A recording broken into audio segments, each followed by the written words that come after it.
ఈ ప్రత్యేకమైనటువంటి 3 రోజుల కార్యక్రమంలో ఇది ముగింపు రోజు, చివరి రోజు.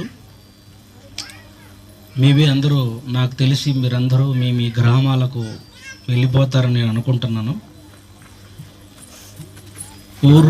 ఊరు వాతావరణం, అక్కడ జరిగే ఆనందం, సంతోషం, సంబరాలు అంబరాన్నంటే విధంగా మీరే కాదు, అమెరికా నుంచి అలాస్కా మొదలుకొని జమ్మూ కాశ్మీర్ నుంచి కన్యాకుమారి వరకు ఈ మాసం అంతా కూడా, ఈ నెల అంతా కూడా లేదవు అనుకుంటే ఈ క్రిస్మస్ మాసంలో ప్రతి ఇంటి దగ్గర కాంతులు విరజిల్లుతూనే ఉంటాయి. కొంతమంది క్రిస్మస్ స్టార్లు పెడతారు, ఇంటికి దీపాలు పెడతారు, సున్నం కొడతారు, పిండి వంటలు చేసుకుంటారు చక్కగా. మీరు కూడా ఒక స్టార్ని పెట్టారు, మీ తలపైనే స్టార్ ఉంది. సో ఇదొక ఆనందకరమైనటువంటి మాసంగాను, ఇది ఒక సంతోషకరమైన మాసంగా సమాజం ఈ నెలంతా జరుపుకుంటుంటారు. మన క్రైస్తవ సమాజం ఎస్పెషల్గా క్రీస్తు పుట్టినరోజును వేడుకగా, ఆయన పుట్టిన దినాన్ని పర్వదినంగా భావిస్తూ క్రైస్తవులు పండుగలు జరుపుకోవడం సుమారు కొన్ని దశాబ్దాల కాలం నుంచి జరుగుతుంది. అయితే యేసుప్రభు ఎప్పుడు పుట్టాడన్నది బైబిల్లో మనకి ఖచ్చితమైన ఆధారం లేదు, కానీ డిసెంబర్ 21 ఇదే పుట్టాడా అన్న వాస్తవం బైబిల్లో ఎక్కడా లేదు. అయినా ఈ లోకంలో ఆయన పుట్టిన కారణంగాను చాలామంది క్రైస్తవ సమాజంలో ఉన్నవాళ్ళు వేడుకలు, ఆనందాలు, సంబరాలు జరుపుకుండడం మనం అందరూ గమనిస్తాం. కనుక ఈ రాత్రి అందరూ గమనించాలి. నేను ఎక్కువ టైం తీసుకొని కరెక్ట్గా 50 నిమిషాల కంటే ఎక్కువ చెప్పను, అయినా మీరు వినాలి, చక్కగా వినే ప్రయత్నం చేయండి. అసలు ప్రధానమైన ఉద్దేశం ఏంటంటే దేహం దాల్చిన దైవం. ఇక్కడ కూర్చున్న వాళ్ళని అడుగుతున్నాను, యేసుప్రభు వారి గురించి మీరు ఏమనుకుంటున్నారు? మీరందరూ లేదు, కొంతమందిని అడిగితే ఏమంటారు తెలుసా? ఆయన ఏంటంటే ఆయన విదేశీయుల దేవుడు అండి అంటుంటారు. అవునా? మీరేమనుకుంటున్నారు యేసుప్రభు గారిని గురించి? ఇక్కడ కూర్చున్న మీరేమనుకుంటున్నారు ఆయన గురించి? ఇంకా కొంతమందిని అడిగితే లేదండి, ఆయన మాదిగ వాళ్ళ దేవుడు అండి అంటుంటారు. తెలుసా? ఏమిటాయన? మాదిగ కులాన్ని ఆపాదించారు ఆయనకి. ఎందుకంటే మన దేశంలో కులాలు ఉన్నాయి కనుక ఎక్కువగా ఎస్సీ వర్గానికి చెందినవారు, మాల వర్గానికి చెందినవారు ఆయనను విశ్వసించడం ద్వారా, ఆయనను నమ్మడం ద్వారా ఆయన ఎవరి దేవుడయ్యాడు? మాల వాళ్ళ దేవుడయ్యాడు. మీరేమనుకుంటున్నారు అసలు? ఇంకా కొంతమంది అడిగితే లేదండి, యేసుక్రీస్తు వారు కేవలం ఒక ప్రవక్త. మీరు ఇస్లాం సహోదరుని అడిగితే వాళ్ళ గ్రంథంలో కూడా, ఖురాన్లో కూడా రాయబడింది యేసుప్రభు వారి పుట్టుక గురించి, ఆయన గురించిన ప్రస్తావన ఉంది ఖురాన్లో కూడా. పోనీ ఇస్లాం సహోదరులు అడిగితే మీరేమనుకుంటున్నారు యేసుప్రభు వారిని అంటే, ఏమండి చిట్ట ప్రవక్త మహమ్మద్ ప్రవక్త, కానీ మా ఖురాన్ ప్రకారం యేసుప్రభు ఎవరో కాదు, ప్రవక్తలలో ఒకడు. ఏమంటారు వాళ్ళు కూడా? ప్రవక్తలలో ఒకడు, ఆయన ఒక ప్రాఫిట్, ఆయన ఒక ప్రవక్త. ఇలా ఒక్కొక్కరిని ఒక్కొక్క రకంగా వారు ఇచ్చే సమాధానాలను మనం గమనిస్తుంటాం, చూస్తుంటాం. మరి మీరేమనుకుంటారు? యేసుక్రీస్తు వారు బ్రతికున్నప్పుడు సూటిగా తన శిష్యుల దగ్గర ఇదే ప్రశ్నలు ఏమనిస్తాడు చూడండి. లూకాసు వార్త బైబిల్ గ్రంథాన్ని చూడండి ఒకసారి. మత్తయి సువార్త, క్షమించాలి, మత్తయి సువార్త 16వ అధ్యాయము 13వ వచనం. మత్తయి సువార్త 16వ అధ్యాయము 13వ వచనం. యేసు ఫిలిప్పుదైన కైసరయ ప్రాంతములకు వచ్చి, మనుష్య కుమారుడు అనగా నేను, యేసుప్రభు వారు తన గురించి మాట్లాడుతున్నారు, మనుష్య కుమారుడు ఎవడని జనులు చెప్పుకొనుచున్నారని సూటిగా తన శిష్యులను అడిగాడు. మీరేమనుకుంటున్నారు చెప్పండి? మనుష్య కుమారుడు అనగా నేను, యేసుక్రీస్తుల వారైన నేను, నన్ను గురించి జనాలు ఏమనుకుంటున్నారు, ఏమని నమ్ముతున్నారు, ఏమని విశ్వసిస్తున్నారు, అసలు జనాలు నా గురించి ఏం మాట్లాడుకుంటున్నారు అని ఎవరిని అడిగాడట? తన శిష్యులను అడిగాడట. ఆ ప్రశ్న ఈరోజు మిమ్మల్ని అడుగుతున్నాను నేను. అసలు యేసుప్రభు వారి గురించి మీరేమనుకుంటున్నారు? అసలు ఆయన ఎవరనుకుంటున్నారు, ఏమనుకుంటున్నారు? ఆయన గురించి మీకు తెలిసిన సత్యం ఏంటి? చూడండి, ఇంకొక మాట కింద అలానే రాస్తూ, శిష్యులందరూ యేసుప్రభు ఈ మాట అడిగేసరికి, ఇలా ప్రశ్నించేసరికి మీలానే వాళ్ళు గమ్మున ఉండలేదు. వాళ్ళ సమాధానాలు చెప్పారు కొంతవరకు, కొంతమంది మౌనంగా ఉన్నారు. వాళ్ళు ఏమన్నారు చూడండి. వారు కొందరు, అంటే అందరూ కాదు, కొందరు బాప్తిసమిచ్చు యోహాను అనియు, కొందరు ఏలియా అనియు, కొందరు ఇర్మియా అని, లేక ప్రవక్తలలో ఒకడని జనాలు చెప్పుకుంటున్నారు. ఎవరట? యేసుప్రభు ఎవరట? బాప్తిసమిచ్చు యోహాను. కొందరేమో ఏలియా అంటున్నారు, కొందరేమో ఇర్మియా అంటున్నారు. ఇలా ప్రవక్తలలో ఒకడు అని అనేవాళ్ళు చాలామంది. ఇంకా కొంతమంది అడిగితే యేసుప్రభు ఎవరయ్యా అంటే, ఎవరో కాదండి, ఆయన నరుడండి, లోకంలో పుట్టాడు, మరియమ్మ గర్భాన పుట్టాడు, మరియమ్మ గర్భాన మోసి ఈ లోకానికి రంగప్రవేశం చేశాడు, ఈ లోకంలో నడిచాడు, ఈ లోకంలో తిన్నాడు, ఈ లోకంలో పండుకున్నాడు, ఈ లోకంలోనే ఆయన అన్ని రకాలుగా ఆయన బ్రతికాడు. కాబట్టి ఆయన ఎవరో కాదండి, ఆయన నరుడు. మళ్ళీ బైబిల్లో కూడా చూపిస్తారు. ఏమాట చూడండి, తిమోతికి రాసినటువంటి పత్రిక తీయండి. బైబిల్ గ్రంథంలో తిమోతికి రాసినటువంటి పత్రిక 3వ అధ్యాయం, 1 తిమోతి 3వ అధ్యాయము, 2వ అధ్యాయము 5వ వచనం. తిమోతికి రాసినటువంటి పత్రిక 2వ అధ్యాయము. పౌలు ఈ పత్రిక రాస్తున్నప్పుడు తిమోతికి ఆనాడున్నటువంటి జనాలు కూడా ఇలాంటి బోధలు చేశారు, ఇలాంటి నమ్మకాలు జనాల్లో ఉన్నాయి. దేవుడు ఒక్కడే, దేవునికి నరులకును మధ్యవర్తియు ఒక్కడే, ఆయన క్రీస్తు యేసను నరుడు. ఎవరట ఆయన? నరుడా? ప్రవక్తన? ప్రవక్తలలో ఒకడా? మీరు గమనించారా? అసలు యేసుప్రభు ఎవరు? యోహానా? బాప్తిసమిచ్చి యోహాన గారా? లేదా ఇర్మియానా? లేదా ఏలియానా? అసలు ఎవరైనా? ఎవరు? యేసుక్రీస్తుల వారు. మీరు చాలామంది అడగండి, ఏమండి యేసుప్రభు అంటే? ఒకవేళ చాలామంది మాట్లాడుకునే మాట ఏంటంటే, ఇంకొక మాట మాట్లాడతారు. ఏంటంటే, యేసుప్రభు కుడి చెంప మీద కొడితే ఇంకొక చెంప చూపించమని చెప్పాడు కదా, ఎడమ చెంప కూడా. ఆయనంటే దేవుడు, మనము దేవుళ్ళా అని అంటుంటారు కదా. అంటే ఈ వర్గం ఎలాంటిదంటే, కొంతమంది ఏమని నమ్ముతారు? దేవుడని నమ్ముతారు. కొంతమంది దేవుడని నమ్మేవాళ్ళు ఉన్నారు, కొంతమంది నరుడని నమ్మేవాళ్ళు ఉన్నారు, కొంతమంది ప్రవక్తని నమ్మేవాళ్ళు ఉన్నారు, ఇంకొంతమంది ప్రవక్తలలో ఒకడని నమ్మేవాళ్ళు ఉన్నారు.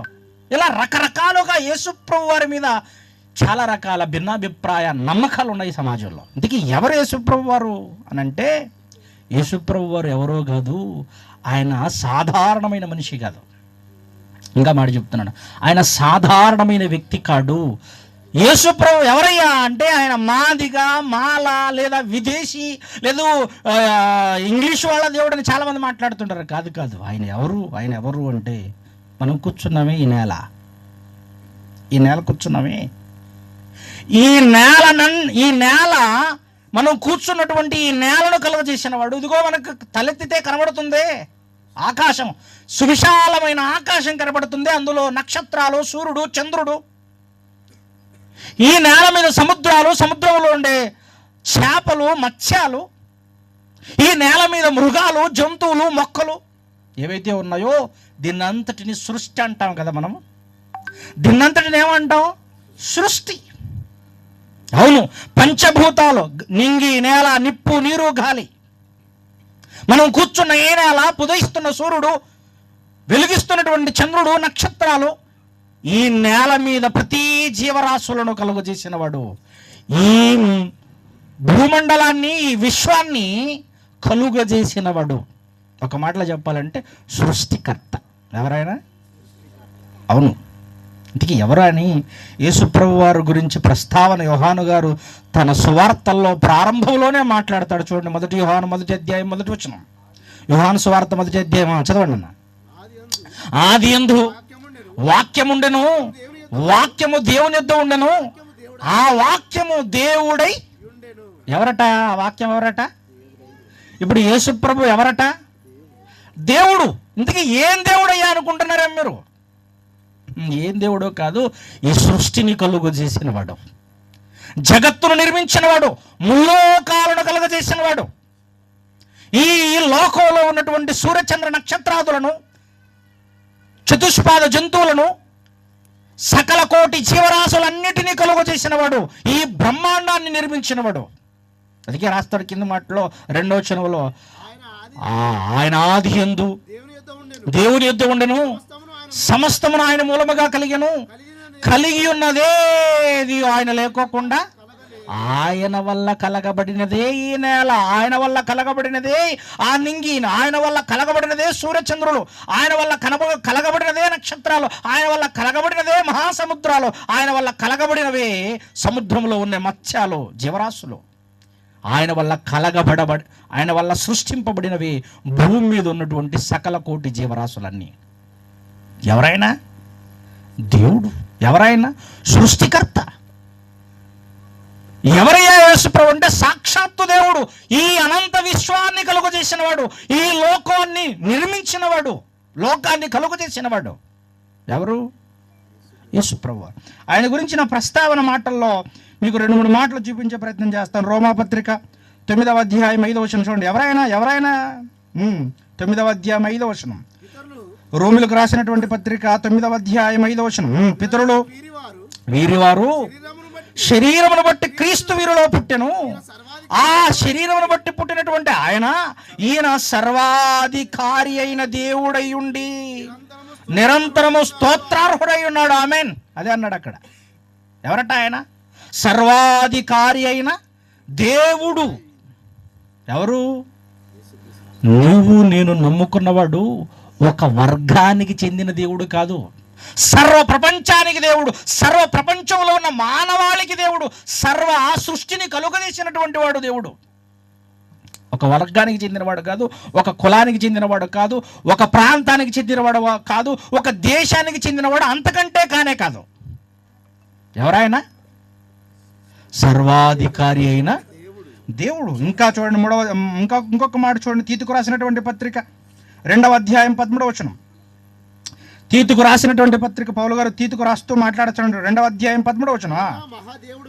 ఎవరట? మహాదేవుడును మన రక్షకుడైన. ఎలాంటి వాడట ఆయన? ఎలాంటి వాడట? మహాదేవుడు. ఆయనే మన రక్షకుడైనటువంటి యేసుక్రీస్తుల వారు. మహాదేవుడైనటువంటి వాడు, సర్వాధికారి అయినటువంటి దేవుడైనటువంటి వాడు, ఆదియందు దేవుడైనటువంటి వాడు, ఆ దేవుడైనటువంటి వాడు, మహాదేవుడే ఏం ధరించాల్సి వచ్చింది? దేహం ధరించాల్సి వచ్చింది. దేహం దాల్చిన దైవం యేసుప్రభు. ఎవరమ్మా? మీరేమనుకుంటున్నారు యేసుప్రభు వారిని? ఆనాడు జనాలు ఏమనుకుంటున్నారో అని శిష్యులు అడిగాడు. శిష్యులు చెప్పారు సమాధానం. ప్రవక్తలలో ఒకడని కొంతమంది, లేదు ఇర్మియా అని, లేదా ఏలియా అని, బాప్తిస్మిచ్చే యోహాన్ అని, ఇలా రకరకాలుగా సమాధానాలు చెప్పారు. కానీ ఆయన ఎవరట? ఆయన సాక్షాత్తు దేవుడు, ఆయన సర్వాధికారి అయిన దేవుడు, ఆయన మహాదేవుడు, ఆది యందు ఆయన దేవుడుగా ఉన్నవాడు. ఎవరు? మరి దేవుడు దేహాన్ని దాల్చడం ఏంటి? అమ్మా బాగా వినాలి మీరు, నేను ముగించేస్తాను, నా వైపు చూడాలి మీరంతా. ఈ బ్రహ్మాండాన్నంతటిని కలుగజేసిన వాడు, దేవుడి సింహాసనం మీద ఆసీనుడై కోటాను కోట్ల మధ్య దేవదూతల నడుమ పరలోక ఆ వైభవంలో ఉన్నవాడు. ఎందుకు ఆ దేవుడు ఈ లోకంలోకి రావడానికి అవతారం, అదే నరుని అవతారం లేదు, దేహాన్ని ఎందుకు ధరించాల్సి వచ్చింది? ఆయన ఎలా ప్రత్యక్షమయ్యాడో రాస్తున్నాడు తిమోతికి పత్రిక పౌలు గారు.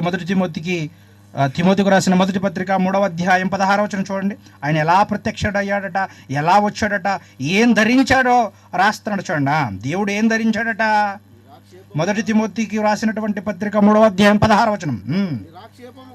నిరాక్షేపముగా దైవ భక్తిని గుర్చిన మర్మము గొప్పదై ఉన్నది, ఆయన సశరీరుడుగా ప్రత్యక్షుడాయను, ఆత్మ విషయమై నీతిపరుడని తీర్పునందెను, దేవదూతలకు కనబడెను, రక్షకుడని జనములలో నమ్మబడెను, పరలోకమందు నమ్మబడెను, ఆరోహణుడై తేజోమయుడయ్యాడట.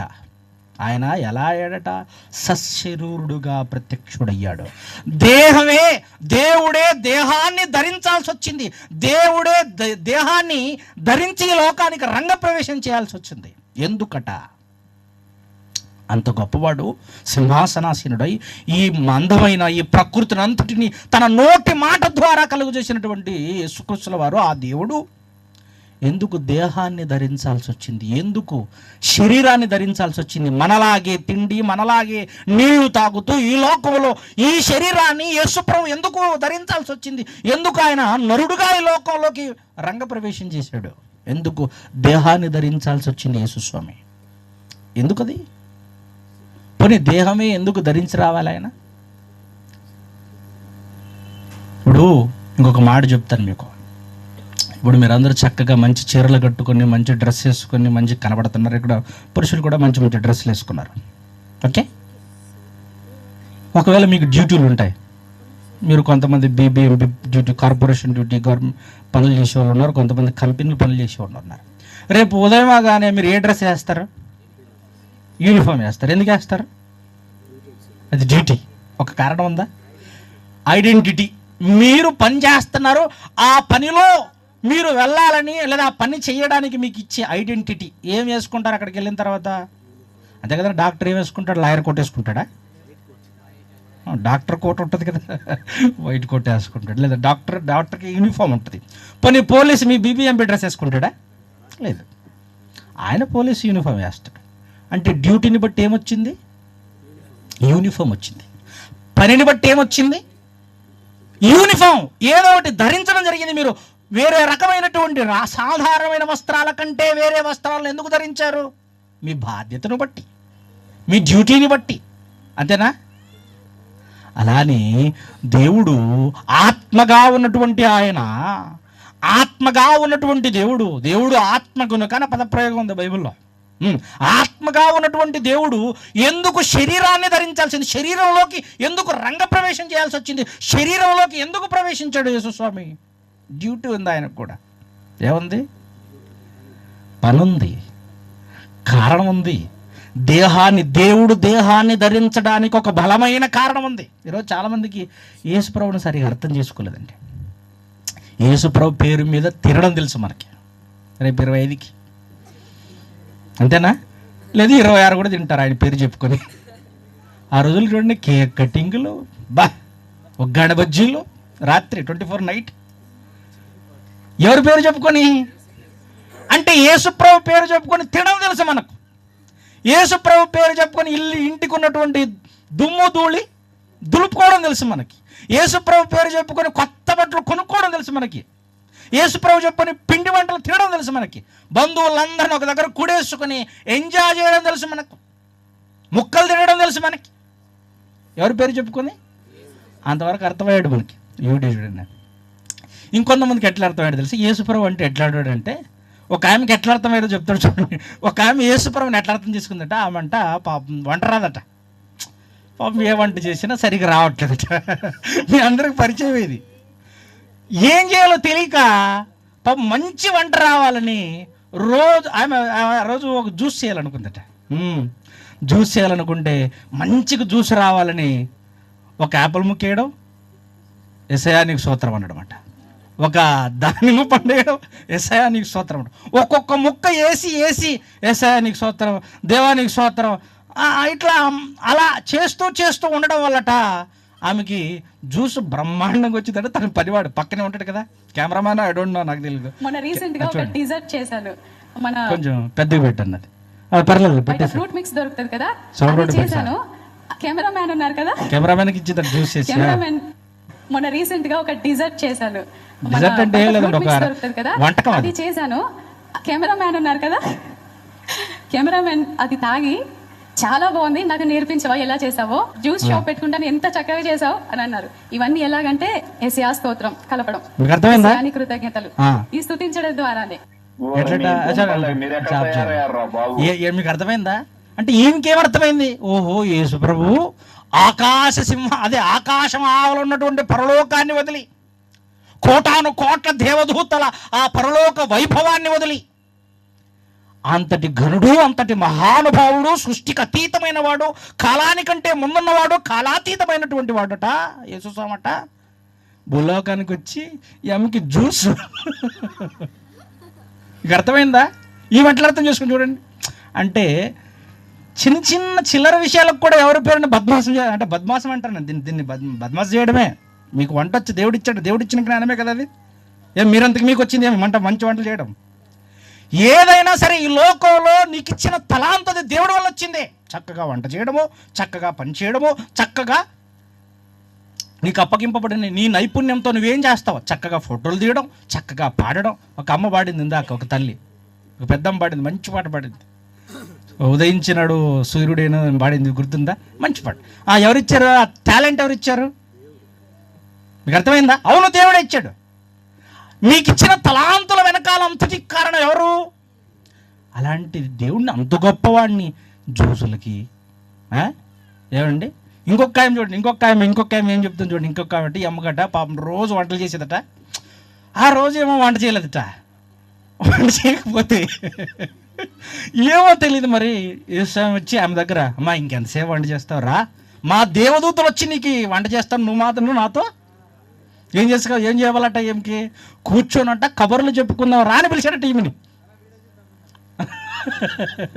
ఇంకోటి కింద ఉంటుంది చూడండి,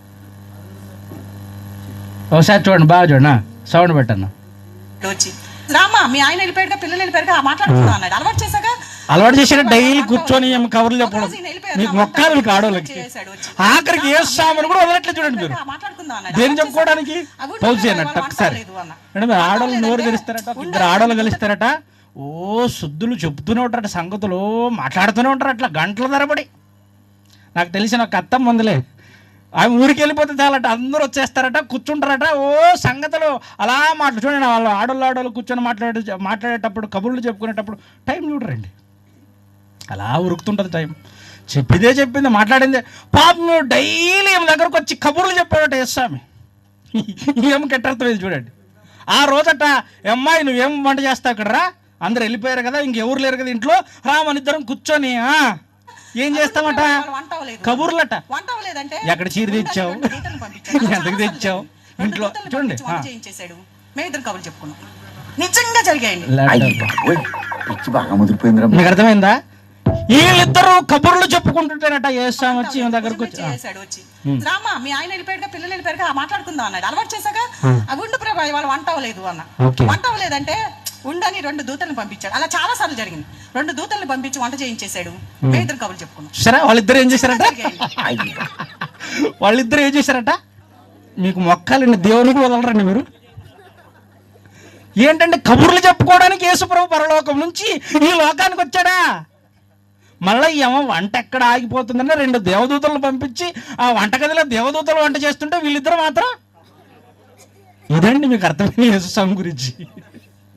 ఇదండి అర్థం చేసుకుంటున్నారు. ఇవన్నీ సాక్ష్యాల పేరుతో చెప్తున్నారు. మరి చిల్లర విషయాలు కదా ఇవన్నీ. అంత గొప్పోడిని ప్రపంచమే ఆయన గురించి అంత గొప్పగా మాట్లాడుతుంటే, ఈ సృష్టికి అతీతమైన వాడు, సృష్టికి కారణమైన వాడిని ఇంత చిల్లర విషయాలకి మీరు చూపిస్తున్నారే, ఎంత బద్మాస్ చేస్తున్నారు ఆయన పని, ఆయన నా పేరుని ఎంత పాడు చేస్తున్నారు ఆయన పేరుని చిన్న చిన్న విషయాలకి.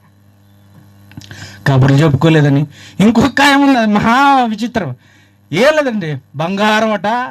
ఈరోజు నాకు ఒక తులం బంగారం కావాలని ప్రార్థన చేసేట వెంటనే తులం బంగారం దొరికిందట. అర్థం అవ్వట్లేదు మరి.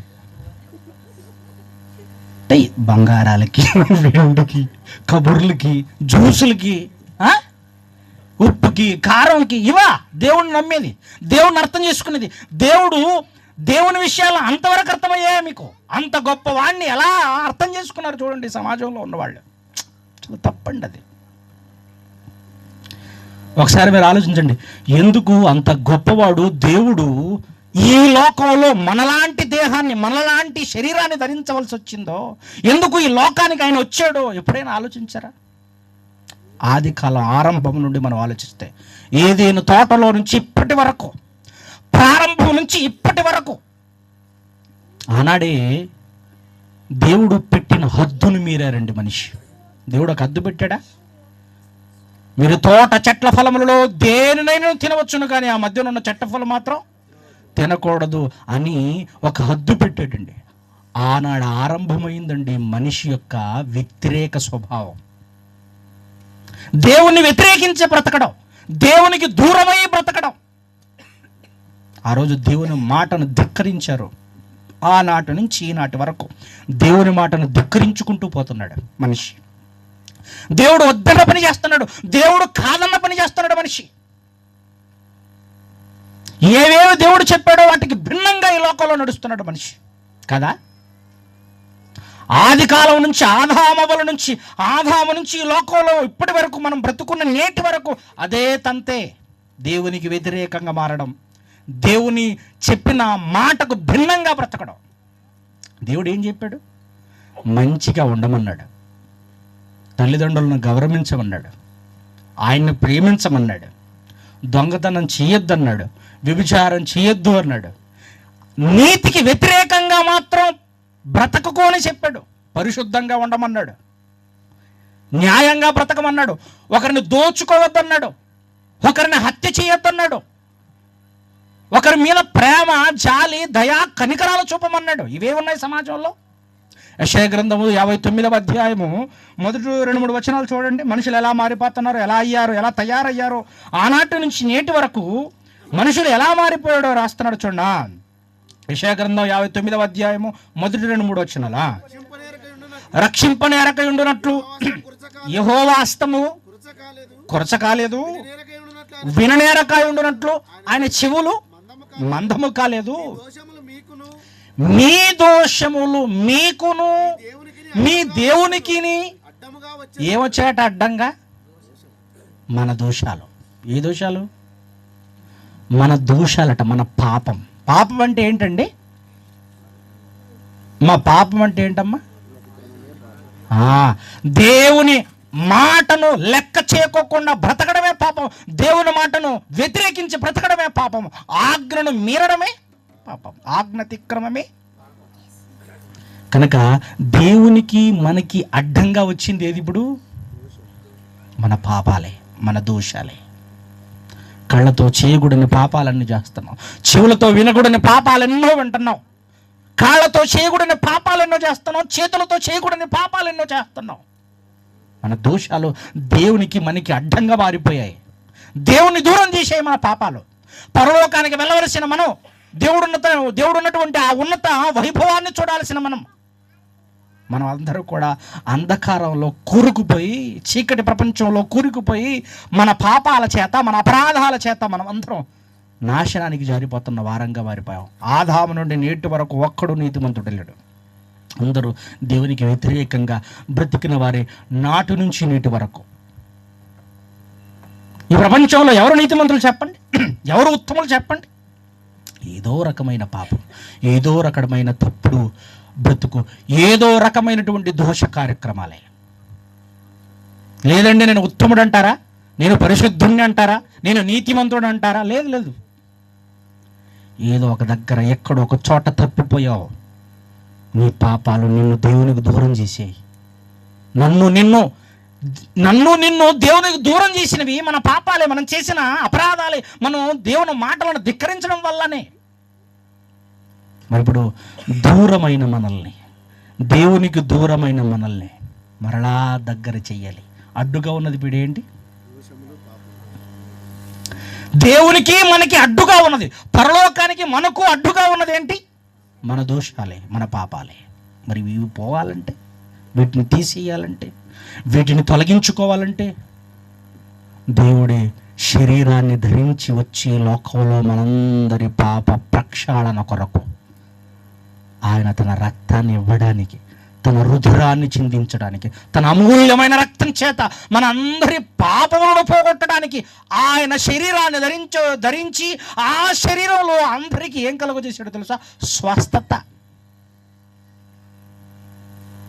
దూరమైన మనల్ని, దేవునికి దూరమైన మనల్ని మరలా తన శరీరం ద్వారా, తన శరీరం సిలువకు వేయబడడం ద్వారా, తన శరీరం నలగొట్టబడడం ద్వారా, తన శరీరంలో ఉన్న ఒక్కొక్క రక్తపు పొట్టు ఈ లోకంలో పాప ప్రక్షాళనకై కార్చడం ద్వారా మరలా దూరమైన మనల్నందరినీ దేవునికి దగ్గర చేయడానికి ఆ సింహాసనాన్ని వదిలి లోకంలోకి వచ్చాడు. ఆయన శరీరాన్ని ధరించి వచ్చాడు.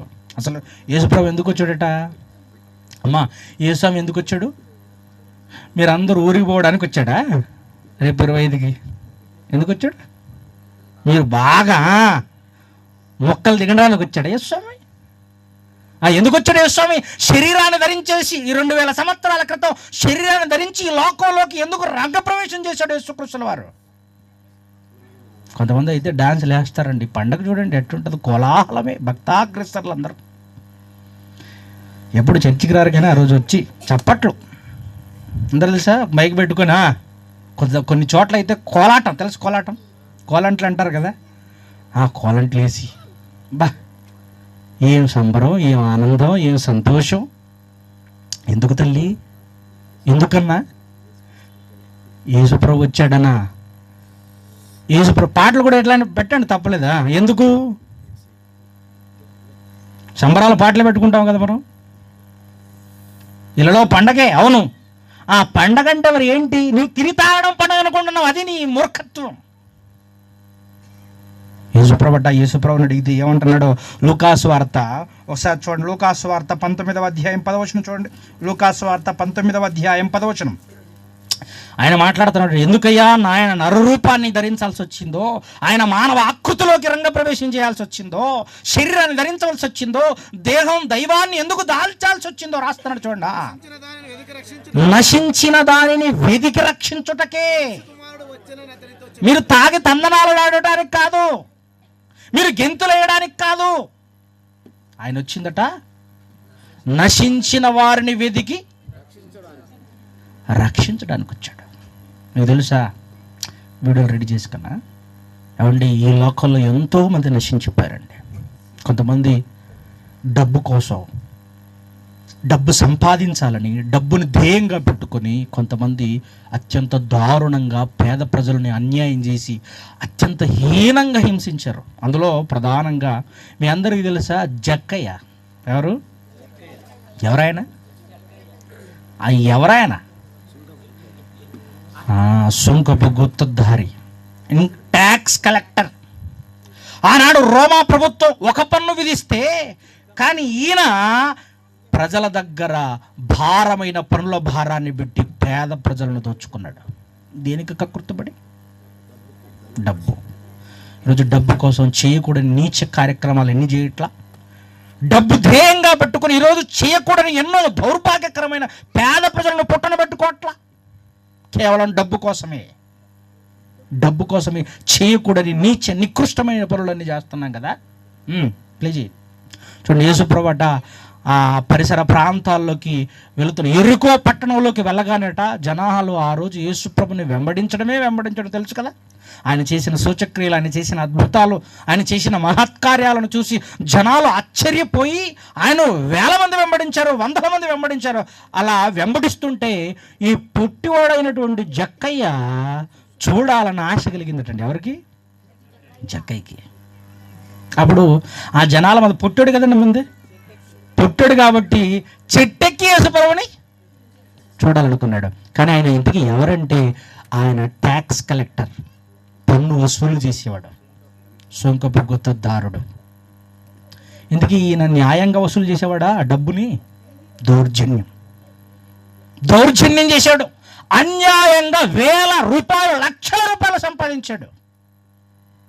ఒకటి గుర్తుపెట్టుకోండి, డబ్బు సంపాదించడానికి నీతి న్యాయాలు అడ్డం వచ్చినా వాటిని కాలరాసి, కొంచెం సౌండ్ తగ్గారు, నా మాట వినబడి వీడియో కనబడి, డబ్బును సంపాదించడానికి ఎంత అన్యాయమైనా చేసి ప్రజలను, వారి బ్రతుకులను పాడు చేసైనా సరే వీళ్ళు బ్రతకాలని కోరుకుంటుంది కొంతమందికి. వాళ్ళకి డబ్బు తప్పితే ఏం కనపడదు, అదొక రకమైన మాయ. అలాంటి భయంకరమైనటువంటి డబ్బు సంపాదించడానికి క్రూరంగా మాడిపోయాడు. పేద ప్రజల దగ్గర అన్యాయంగా 1000 లక్షల రూపాయలు దోచుకున్నాడటండి. అప్పుడు ఆనాడు జనాలు ఆయన ఎవరు నమ్మలేదండి. ఇప్పుడు మీరు కూడా మేస్త్రిని నమ్ముతారు. ఎట్లాంటి మేస్త్రిని ఇష్టపడతారండి మీరు? ఎట్లాంటి మేస్త్రిని ఇష్టపడతారు? లేదా ఎలాంటి నాయకుడిని ఇష్టపడతారు? ప్రజలకు మేలు చేసేవాడిని, ప్రజలకు మంచి చేసేవాడిని ఇష్టపడతారు కదా. కానీ ప్రజలనే పట్టి పీడించి వారి బ్రతుకులను ఏమండి నాశనం చేస్తూ వారి దగ్గర డబ్బులు వసూలు చేస్తుంటే ఎవరండి ఇష్టపడతారు? అందుకే ఆనాడు ఇతన్ని పాపిగా గుర్తించారు ఆనాడు జనాలు. ఈయనతో మాట్లాడడానికి కానీ, ఈయనతో ఏమండి కూర్చొని తినడానికి కానీ, అసలు ఈయన ఇంటికి వెళ్ళడానికి కూడా మనసు రాలేదండి జనాలకి. ఇలా ఈయనతో కూర్చోడానికి కానీ, ఈయనతో మాట్లాడడానికి కానీ ఎవరు ఇష్టపడరు. గుర్తుపెట్టుకోండి, మనతో మాట్లాడాలన్నా, మనతో కూర్చొని తినాలన్నా మన క్యారెక్టర్లు బాగుండాలి. ఎవరు క్యారెక్టర్ బాగుండాలి? నిజం అన్న. ఆయన ఇంటికి వెళ్దాం రన్న బుజే వద్దాంపా వాళ్ళ ఇంటికి వెళ్ళడం కంటే ఇంట్లో కారం పొడైనా కలుపుకొని, ఎందుకు? వాళ్ళు మనుషులు బాలేరు, కంచంలోకి పెడతారు కానీ మనసులో ఒకటి ఉంటుంది. కానీ పెట్టి కంచంలో అన్న ఒకటైతే వాళ్ళ హృదయంలో అలాంటి ఇంట్లో వాళ్ళ ఇంట్లో తినడం కంటే మా ఇంట్లో కారం పొడి మెతుకులైనా పర్లేదు, హాయిగా తిని కడుపు నింపుకుంటాను. కానీ వాళ్ళ ఇంటి గడపకు, ఎందుకంటే మనసులు బాలే, గుణం బాలేకపోతే నువ్వు ఎన్ని బట్టే ఏంటి చెప్పు. రేపు మాత్రం 25కి మాత్రం అందరూ పిలుచుకొస్తారు కదా మీరు, రాయక్క మా ఇంట్లో బోందు తిందు, రాయక్క మా ఇంట్లో భోంచేద్దు, రాన్న మా ఇంట్లో భోంచేద్దు. పైనకి అట్లా అంతే, పై ప్రేమలు, పై మంచితనాలు, లోపల ఏదైనా చిన్న పొరపాటు చేయనండి పట్టి లాగి నడి రోడ్డు మీద నిలబెట్టరు మీరు. మరి ఆ రోజు పండగ భోజనానికి పిలిచాం, మరి కూర్చొని మళ్ళా అన్న ఈ సొండిగులు, మీరు సొండిగులు ఈ సొండిగులు వేసుకున్నావు, ఉల్లిగడ్డలు వేసుకోమన్నావు, ఉబ్బట్లోకి నెయ్యి వేసావు, చిన్న తేడా రాగానే ఏం చేసావు? ఆ రోజు పెట్టిందంతా ఎత్తేసావు. ఇది మన గుణం, మన స్వభావాలు. ఆనాడు కూడా జక్కయ్యని ఎవరు ఇష్టపడలా. ఈ జక్కయ్య దుర్మార్గంగా సంపాదించాడు, అన్యాయంగా సంపాదించాడు వేల రూపాయలు. అందుకే యేసుప్రభుని చూడాలని కుతూహలం కలిగితే ఆయన చూశాడు. జక్కయ్య రా కిందికి దిగు, నేడు నీ ఇంటికి రక్షణ వచ్చి ఉన్నది అన్నాడు. ఏమొచ్చిందట? అసలు ఏంటి నిజమైన క్రిస్మస్ అనుకుంటున్నారు? నీవు రక్షింపబడినప్పుడు, నీవు నీ పాపాల నుండి రక్షింపబడినప్పుడు, నీవు క్రీస్తు అంగీకరించి ఆయన నీ హృదయంలోకి ఆహ్వానించినప్పుడు, ఆ తల్లి మంచి పాట పాడేద్ది. ఇప్పుడు నీ హృదయంలోకి యేసుప్రభుని ఆహ్వానించి నీ గుండెల్లో ఆయనకి స్థానం ఇచ్చి ఆయన చెప్పినట్టుగా బ్రతికితే, అదే జక్కయ్యతో అన్నాడు, జక్కయ్య రా, నేడు నీ ఇంటికి నేను ఉండవలసి వచ్చి ఉన్నది, నేడు నీ ఇంటికి రక్షణ. మరి మీ ఇంటికి చుట్టాలు వచ్చి ఉన్నారు అంతే, రక్షణ రాలే. మీ ఇంటికి ఏమొచ్చింది? కాంతులు వచ్చాయి, రక్షణ రాలా. మీ ఇంటికి ఏమొచ్చింది? పిండి వంటలు సంత చేసుకొచ్చారు కదా, ఆ సామాన్లన్నీ వచ్చాయి అంతే. ఏం రాలా? రక్షణ రాలా. మన బ్రతుకులు మారాలి. అందుకే జక్కయ్యను చూసి రా, నేను నీతో ఉండాలనుకుంటున్నాను ఆనాడు ఓ అన్యాయస్తుని మార్చాడు, ఓ దోపిడిని, ప్రజలను దోచుకుంటున్నటువంటి వ్యక్తిని మార్చాడు యేసుస్వామి. అదే మాట్లాడుతున్నాడు చూడండి కింద 19వ అధ్యాయం లూకాసు వార్త, ఏమండి 6-7 వచనాలు చూడండి. ఇది ఒకసారి చదవండి ఆ మాట. లూకాసు వార్త 19వ అధ్యాయము 6-7 వచనాలా. అతడు త్వరగా దిగి సంతోషంతో ఆయన చేర్చుకున్నాడు. ఏం చేశాడట ఆయన్ని?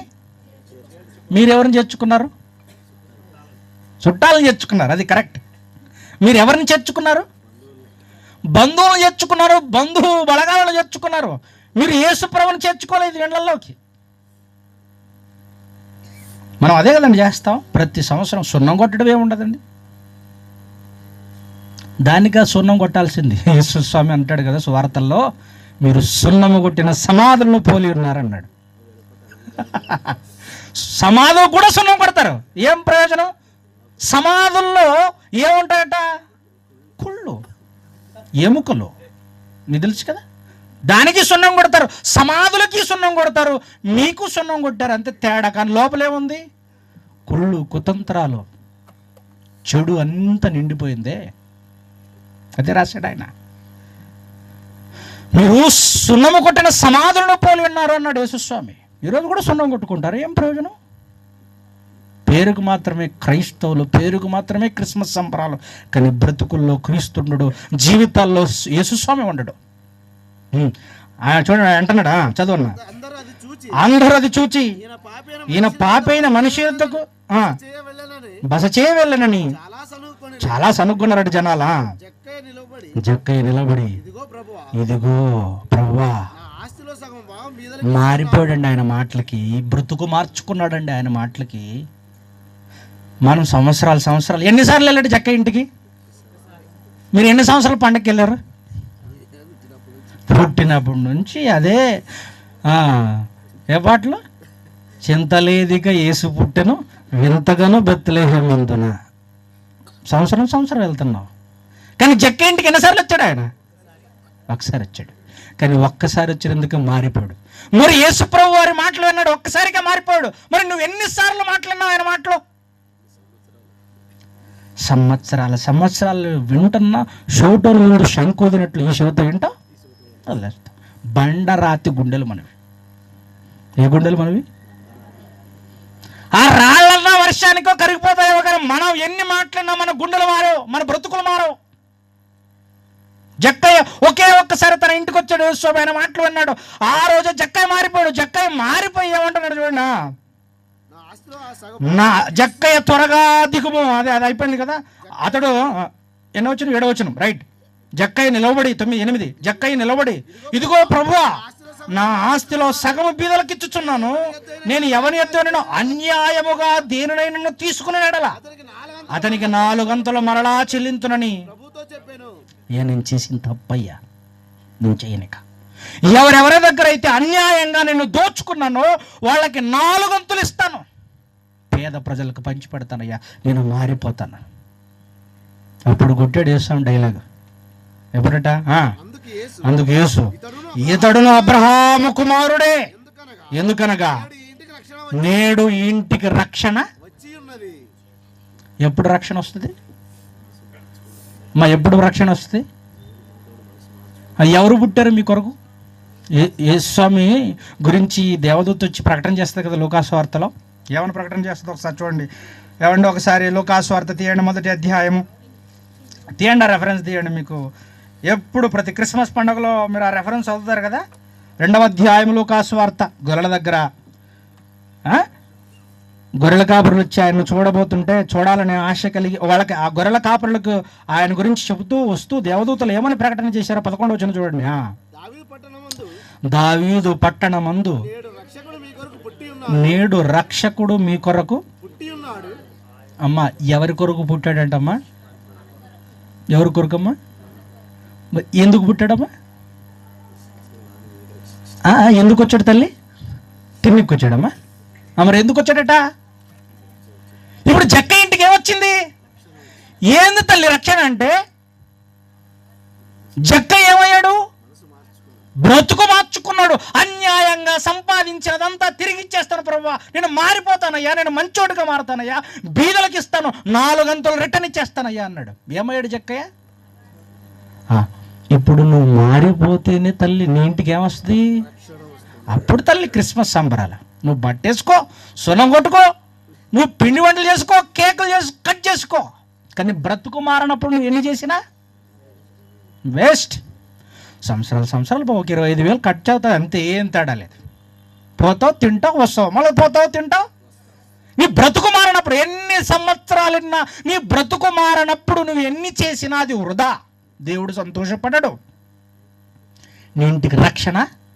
జక్కయ్య విని మారిపోయాడు. జక్కయ్య యేసు ప్రభు మాటలు విని మారిపోయాడు, బ్రతుకును మార్చుకున్నాడు. అందుకే యేసు అన్నాడు, జక్కయ్య నేడు నీ ఇంటికి రక్షణ, ఇతడును అబ్రహాము కుమారుడే, ఎందుకనగా నేడు ఇంటికి రక్షణ వచ్చి ఉన్నది.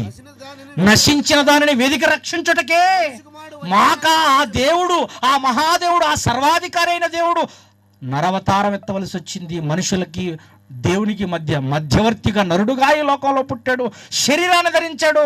లోకంలో మనలాగనే తిన్నాడు, మనలాగానే ఉన్నాడు, మనలాగానే పండుకున్నాడు, చలికి ఇలానే వణికాడు, ఎండాడు, వానకి పడిశాడు. మళ్ళా ఎందుకు అంత కష్టం ఆయనకి? నేను అడుగుతానేనండి, ఇప్పుడు బాగా డబ్బులు వస్తున్నాయి మీకు బ్యూలకి, ఒక్క 5 ఏండ్లు పోయినాక అమ్మా బట్టలేసి అప్పుడు కొంచెం పెరుగుద్ది కదా, ఆస్తి పెరిగినప్పుడు లేదా ఉన్నత స్థానంలో ఉన్నప్పుడు ఎవరైనా దిగాలంటే దిగుతారా? సరే, ఇప్పుడు నరేంద్ర మోడీ లాంటి వాళ్ళు లేదా పెద్ద పెద్ద నాయకులు వచ్చి అప్పప్పుడు రోడ్ల మీద కసువు కొడుతుంటారు, చూసారా మీరు? ఫోటోలు వేస్తారు కదా. జస్ట్ ఫోజ్ అదంతే. Okay, just pose. లేదా మీకు అర్థం కూడా నేను చెప్తున్నాను. మీరు పెద్ద అంతఃపురంలో ఉన్నారు. రేపు పొద్దున అంతఃపురంలో ఉన్నోడిని వచ్చి ఈ గుడిసెంట్లో బ్రతకమంటే బతుకుతాడా? బతుకుడా? ఎందుకు బతుకుడు? దిగజారలేడు మనిషి, అంతగా దిగజారలేడు. మనుషులు దిగజారలేడు. ఉన్నత స్థానంలో ఉన్నవాళ్ళు కిందికి దిగజారి బ్రతకరు, అది సాధ్యం కాదు. కానీ దేవుడు మన కొరకు దిగజారాడు. ఎంతలా దిగజారాడు తెలుసా? మనలాంటి వాడయ్యాడు, మనలాంటి వాడయ్యాడు. మనకు మాదిరిగా ఉండడానికి మనలాంటి వాడు కావాల్సి వచ్చింది. ఎంతగా దిగజారాడో, ఎంతగా దిగొచ్చాడో. లూకాసు వార్త ఫిలిప్పీలకు రాసినటువంటి పత్రిక 2వ అధ్యాయం 9వ వచనం చూడండి. ఫిలిప్పీలకు రాసినటువంటి పత్రిక 2వ అధ్యాయం 9వ వచనం. అందుచేతను పరలోకమందున్న వారిలో కానీ భూమి మీద ఉన్న వారిలో కానీ, 5వ వచనం నుంచి అన్న, 5వ వచనం 5. క్రీస్తు యేసునకు కలిగిన ఏ మనసు. ఎప్పుడైనా మీరు మీ ఇంట్లో ఉన్న మీ కింద ఉన్న వాళ్ళ పాదాలు ఎప్పుడైనా కడిగారా మీరు? ఇట్లా ఏలెత్తి చూపించినందుకే మీసాలు మొలుస్తాయి మనకి. వాడు నన్ను ఇట్లన్నాడు, వాడు ఏలెత్తి చూపించాడు. తగ్గుతారా మనం? మరి సినిమాలు కూడా వచ్చాయి, తగ్గేదేలే నిన్ను నిజమే. ఇప్పుడు సినిమాలు కూడా ప్రోత్సహిస్తానా? ఏమనంటే ఎవడు తగ్గుతాడు? వాడు ఏలెత్తి చూపించా, వాడిని ఉండనిస్తానా? నన్ను అంత మాటనే తగ్గుతావు నువ్వు? ఇంట్లో తగ్గట్లా, కుటుంబంలో తగ్గట్లా, సమాజంలో తగ్గట్లా, ఎక్కడా తగ్గట్లా. ఉన్నత లోకాన్ని వదిలి ఈ లోకంలోకి ఎంతలా తగ్గి దీనంగా బతికాడో తెలుసా? దీనబంధుడు ఎంతలా దిగజారాడో తెలుసా? ఎంతలా దిగొచ్చాడో తెలుసా? శిష్యుల పాదాలు పట్టుకునే స్థాయికి దిగజారు. వారి పాదాలు కడగాల్సిన పరిస్థితి వచ్చిన వాళ్ళ పాదాలను కడిగి అంతలా తన్ను తాను తగ్గించుకోవడానికి కారణమయ్యాడు. మీకు గొడవ ఉంటుంది కదా ఎప్పుడైనా, లేదా నేను గొప్ప అన్న భావాలు ఉంటాయి కదా. ఎప్పుడైనా తగ్గుతామండి, మీరే గొప్పవాళ్ళండి అంటావా? వాడింటికి వాడు పెద్దోడై ఉండొచ్చు, నా ఇంటికి నేనెందుకు తగ్గుతా? అబ్బా నువ్వు ఎప్పుడు తగ్గవు. ఆడోళ్ళు కొట్లాడు, ఆలామగుని కొట్లాడంటే ఇంకా ఎక్కువ ఉంటుంది. నేను దగ్గరంటే నేను దగ్గర, ఎవరు తగ్గకండి. తర్వాత ఏం తగ్గదు? మీ ఇంట్లో సమాధానం ఉండదు, తగ్గిపోద్ది. శాంతి ఉండదు, నెమ్మది ఉండదు. ఎప్పుడు తగ్గాలి ఎవరో ఒకరు. అంతటి మహానుభావుడే తగ్గి బతికితే మనకెందుకు ఈ పౌరుషాలు, రోషాలు? మనకెందుకు ఈ అహంకారాలు? మనకెందుకు ఈ బిల్డప్లు? మనకెందుకు ఈ రోషాలు? మనకెందుకు ఈ అహంకారాలు? చెప్పండి.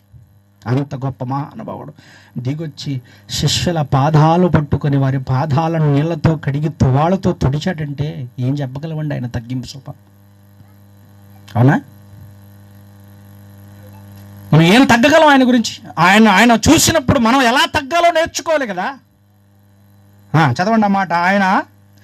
ఆయనకు కలిగిన మనస్సు, క్రీస్తు యేసునకు కలిగిన ఈ మనస్సును మీరును కలిగి ఉండి, ఆయన దేవుని స్వరూపమును కలిగిన వాడై ఉండి, ఆయన ఈక్వల్ టు గాడ్, దేవునికి సమానమైన వాడుగా ఉన్నాడట. అంతటి భాగ్య పరలోక వైభవాన్ని విడిచిపెట్టకూడని భాగ్యమని ఎంచుకోలేదు గాని మన పోలిక శరీరాన్ని ధరించాల్సి వచ్చింది. మనుషుల పోలిక పుట్టి దాసుని స్వరూపము చినిపోయిన బట్టలు వేసుకొని బతుకుతావా? నువ్వు బతకగలవా? ఎంత దీనత్వం ఉండైనా.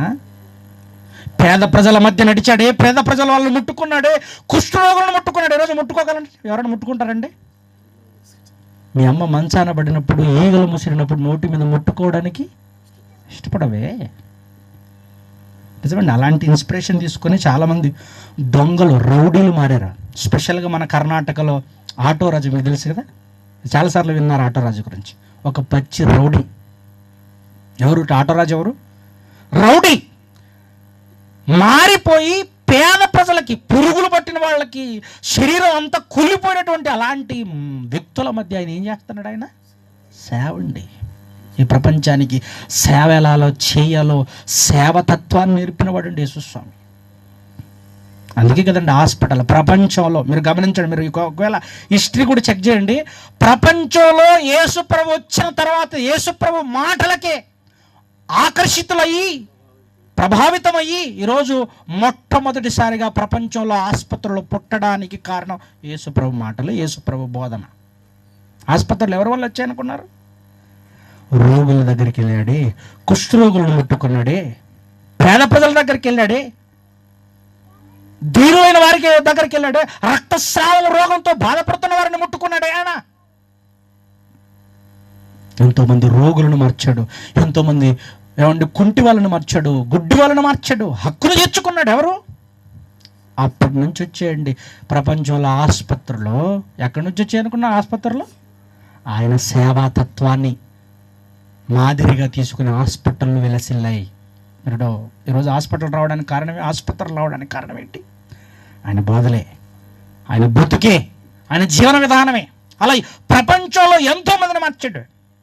ఇంకొక స్త్రీ ఉంటుంది చూడండి బైబిల్లో, లూకాసు వార్త, ముగించేస్తాను నేను. లూకాసు వార్త తీయండి, 7వ అధ్యాయము 36వ వచనం అనుకుంటా. లూకాసు వార్త 7వ అధ్యాయం 36వ వచనం. లూకాసు వార్త 7వ అధ్యాయం 36. పరిసయ్యులలో ఒకడు, ఒక పరిసయ్యుల్లో ఒకడట యేసుప్రభుని ఆ రోజు భోజనానికి ఆహ్వానించాడట. ఏమంట? బాగానండి అమ్మమ్మ, ముగించేస్తాను తల్లి. ఆ పరిసయ్యుని ఇంటికి వెళ్ళి యేసుప్రభు భోజన పంక్తికి కూర్చొని భోజనం చేస్తున్నప్పుడట, ఆయన భోజన పంక్తిలో ఉన్నప్పుడట,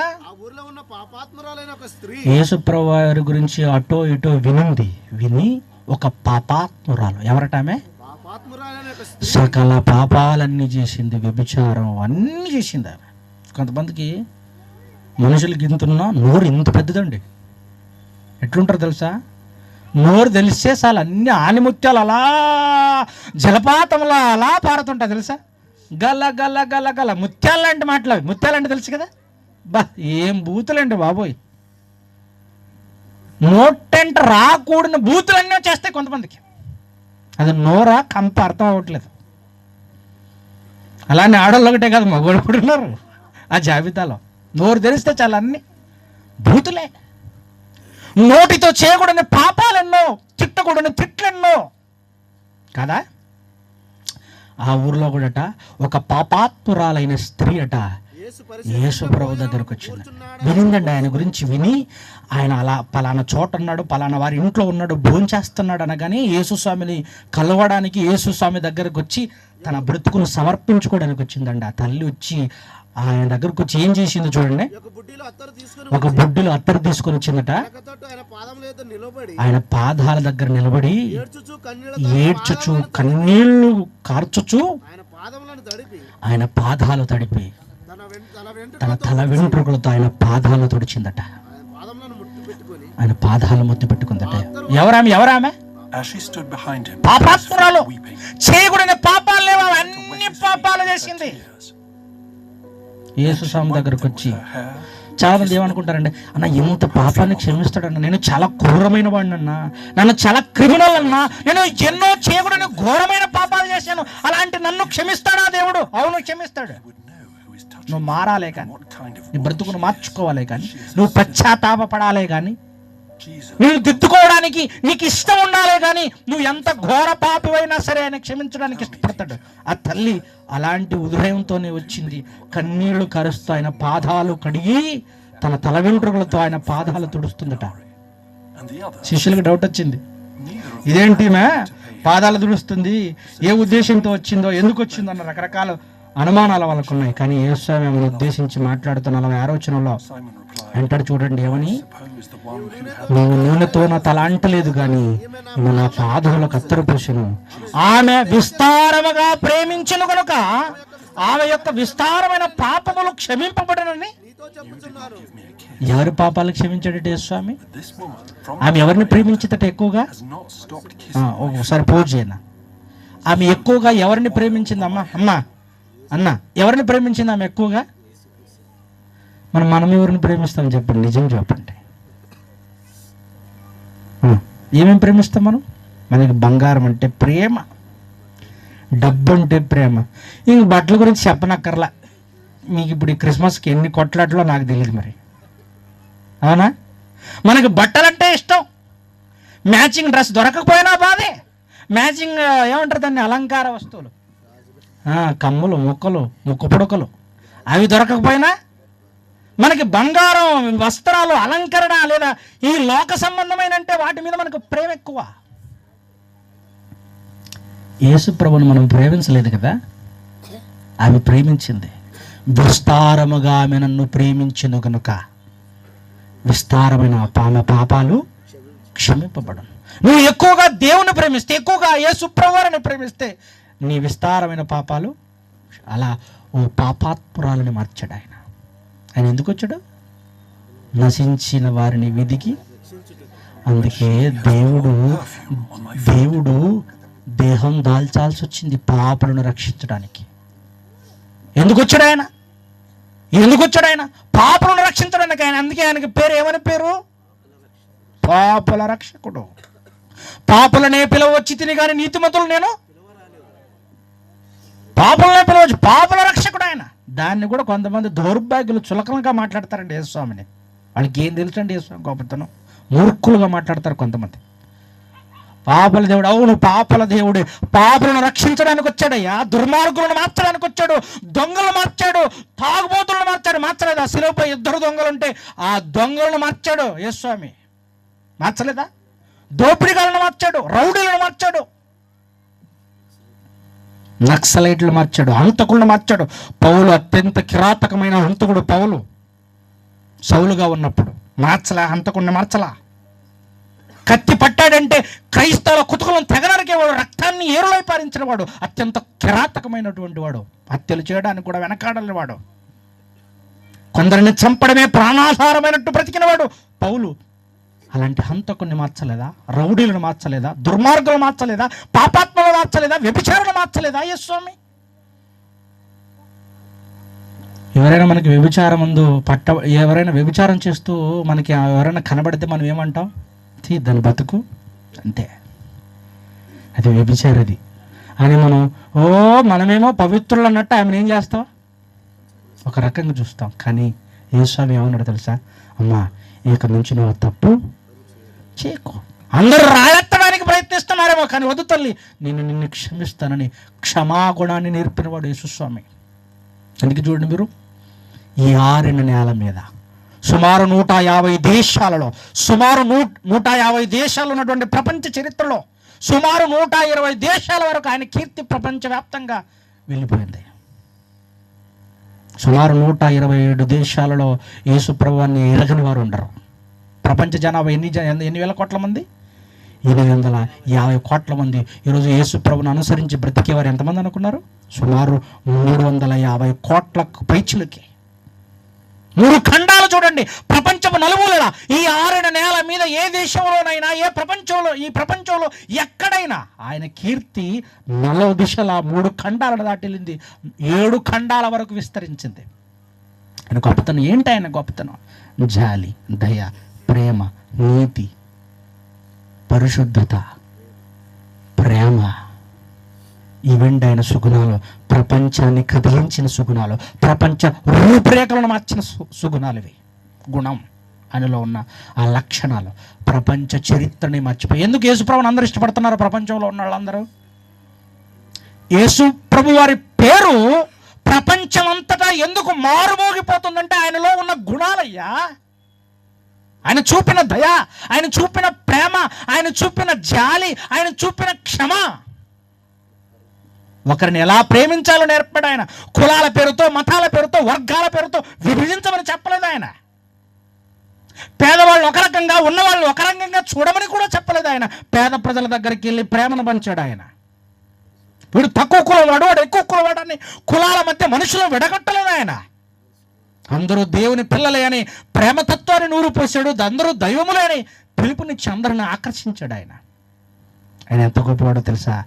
ఒక్కసారి ఈ పాట వినండి, ఖండాంతరాలు దాటి. ఆయన ఎంత గొప్పవాడో ఈ పాట చూసి ఈ రోజుకి మనం ముగించుకొని వెళ్ళిపోతాం. ఎందుకంటే ఆయన ఈ సమాజంలో చేసిన బోధలు, ఆయన చూపిన జాలి, ఆయన చూపిన కరుణ, ఆయన చూపినటువంటి ప్రేమ, ఆయన చూపిన క్షమాగుణం. ఈ క్రిస్మస్ సందర్భంగా అమ్మ ఇంటికి వెళ్ళి ఇంటికి సున్నం కొట్టుకోవడం కాదు, ఇంటిలో పిండి వంటలు చేసుకోవడం కాదు, కొత్త బట్టలు ధరించడం కాదు, ఇంటిల్ల పాది అందరూ కూర్చొని తినడం కాదమ్మా క్రిస్మస్. రక్షింపబడడం క్రిస్మస్. నేడు రక్షకుడు మీ కొరకు. ఎవరి కొరకు? మీ కొరకే, మన కొరకే, మనందరి కొరకు యేసుస్వామి రక్షకుడుగా పుట్టాడు కనుక రక్షించడానికి వచ్చాడు. రక్షింపబడాలంటే మనం మారాలి, మన పాపపు జీవితాన్ని మార్చుకోవాలి. అప్పుడు మన హృదయాలలోకి ఆయన ఆహ్వానిస్తే, మన బ్రతుకుల్లోకి ఆయన ఆహ్వానిస్తే, ఆయన మాటలకు శిరస్సు వంచి ఆయన చెప్పినట్టుగా బ్రతికితే అది నిజమైన క్రిస్మస్. యేసు ప్రభువు వారిని గౌరవించడం అంటే. ఓకే.